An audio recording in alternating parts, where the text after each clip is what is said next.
तेजस्वी यादव इस वक्त बिहार में एक अपरिपक्व नेता की तरह काम कर रहे हैं।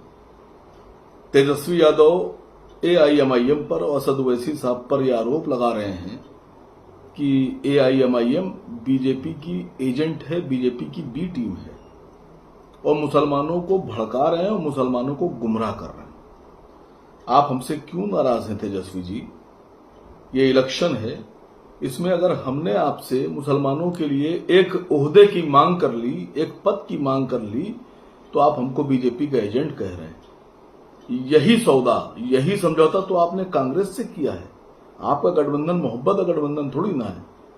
जितने भी दल आपके साथ है वो मोहब्बत में आपके साथ नहीं है, वो सब सौदे और समझौते के लिए आपके साथ हैं।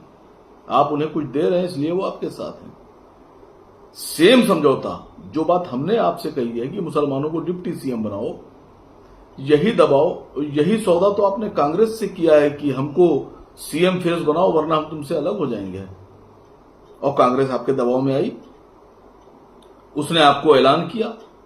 यही सौदा जो हम आपसे करना चाह रहे हैं डिप्टी सीएम का, कि मुसलमानों को डिप्टी सीएम बनाओ, यही सौदा तो आपने 2% मल्लाहों से किया है कि तुम हमारे साथ आओ, हम तुम्हें डिप्टी सीएम बनाएंगे। तो जब दो जहां आप समझौता कर चुके हैं, यही सौदा कर चुके हैं, तो आप हमसे और मुसलमानों से सौदा करने में हमको बीजेपी का एजेंट क्यों कह रहे हैं?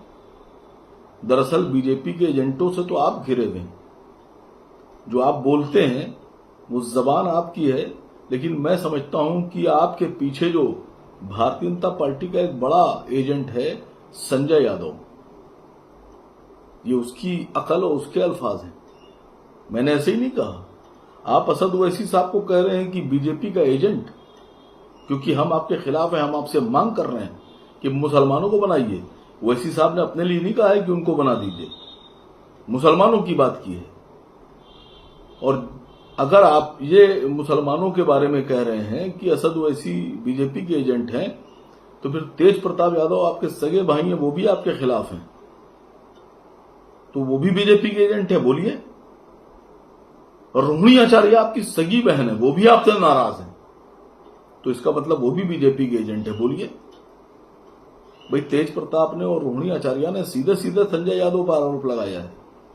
वो आपके परिवार को तोड़ रहे हैं और दोनों लोग आपके खिलाफ हो गए। तेज प्रताप तो मैदान में उतर आए हैं। तो मैं उन तमाम मुसलमान नेताओं से जो तेजस्वी जी के और कांग्रेस के मंच पर चढ़कर हमको बीजेपी का एजेंट बता रहे हैं, मैं उनसे कहूंगा कि एक बार अपने लिए डिप्टी सीएम का पद मांग के देखो, तुमको भी एजेंट घोषित कर दिया जाएगा। और नहीं तो एक बार तेज प्रताप यादव को और रोहिणी आचार्य को असद ओवैसी की तरह बीजेपी का एजेंट बोल के देखो, तुमको लात मार के पार्टी से निकाल दिया जाएगा। हिम्मत होना चाहिए सच बोलने के लिए। और तेजस्वी जी, ये सियासत है। ऐ मुसलमानों, ये वक्त है, ये सौदे का वक्त है। सौदा करो इनसे और बिना सौदे के इनके साथ मत खड़े होना। बिल्कुल, तुम सौदा करोगे, तुम सख्त हो जाओगे, तुम्हारे आगे झुक जाएंगे। जिस तरह सौदा आपने कांग्रेस से किया है, जिस तरह तेजस्वी जी आपने सौदा मल्लाहों से किया 2%, वही सौदा 18% मुसलमान आपसे मांग रहा है और आपको देना होगा। और मुसलमानों, अगर तुमने एआईएमआईएम को वोट दिया तो हम तुमको दिखाएंगे कैसे हम इनके हलक में हाथ डालकर डिप्टी सीएम का पद लेते हैं। होशियार रहो, ये वक्त सौदे का है, सौदा करो इनसे।